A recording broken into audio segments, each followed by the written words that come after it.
Table 3-2, the ethmoid bone, inferior nasal concha, lacrimal, and zygomatic bone. So the ethmoid bone, this is it separated from the skull.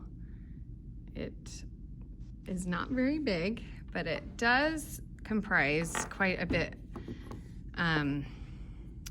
in some essential places. So our perpendicular plate we see in the nose, but do you see how there's blue down here? So this is only the yellow portion. So it's gonna be the top part of the nose here. And then you can kind of see from an angle here how it goes back.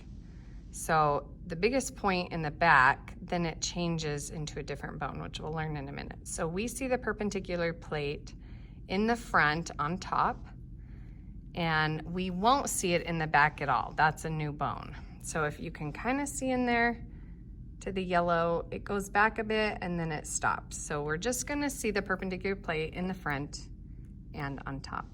Now our superior and middle nasal concha, from this view here, we can really only see the middle nasal concha in yellow. It's kind of a funky view, so I'm sorry, but this bump right there, that is our middle nasal concha. And you can see because it's yellow. The superior is hard to see. If I'm coming, no, the back view isn't very much help either. So on this guy, this shows all of our nasal concha, but this will give you an idea. So that middle is so visible from the front side. This is a sagittal view, so here's our nose. So as we were looking, here's where the bone starts. So we were looking pretty much at this point in, and you can see how visible the middle nasal concha is, but then the superior really comes off a little more posterior and back and curving kind of into that sphenoid, into the solartersica up here and into the under that side of the sphenoid sinus. So we have middle nasal concha, superior nasal concha. And then we have the cribriform plate and foramina. So the top portion here, you can kind of see it on this guy. That is, well, this is our cristagalli, which is the next term, but that little shark fin sticking up.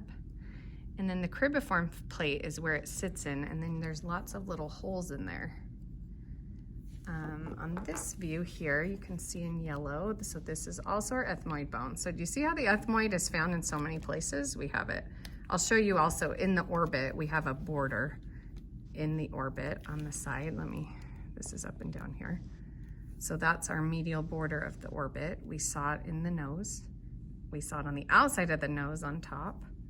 And then we will also see it in the superior view of the skull. We have that cristagalli shark fin. And then here is our cribriform plate with foramina. You can't really see the real holes there, but let me show you on this skull here. We can see lots of little holes. And so your olfactory tract and bulb sit here, and then the nerves run through these holes into the ethmoid sinus. So that is their purpose and why we have those holes. And then here's your cristagalli, kind of a different look at it right there. And then let's check out our real skull, because that would be more indicative. And as you can see, those holes, they're so porous, they've created more of a real hole. Let me get better focus here. There we go. There's our cristagalli here, that little shark, and then all these little holes were so porous, they, made a bigger hole, which real bone does that. It's very fragile. And then our inferior nasal concha is actually its own bone. So when we're looking at this colored skull here, the one on bottom is a turquoise color, so it's different. It's a different bone, it's on its own.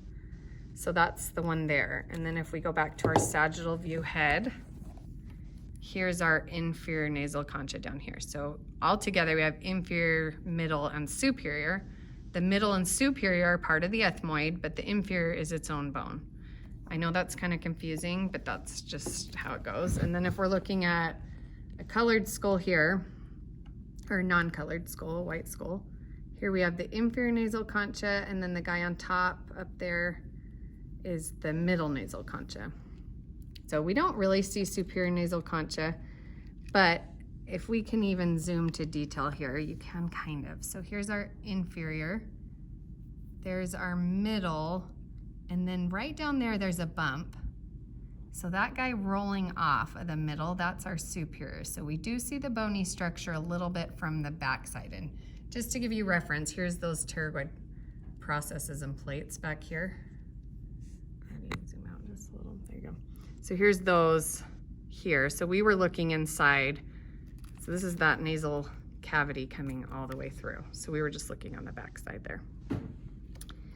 Then our lacrimal bone is right next to, so here we have part of the nasal bone, and then we have part of the maxilla, and then just lateral to that, so remember here was our ethmoid bone.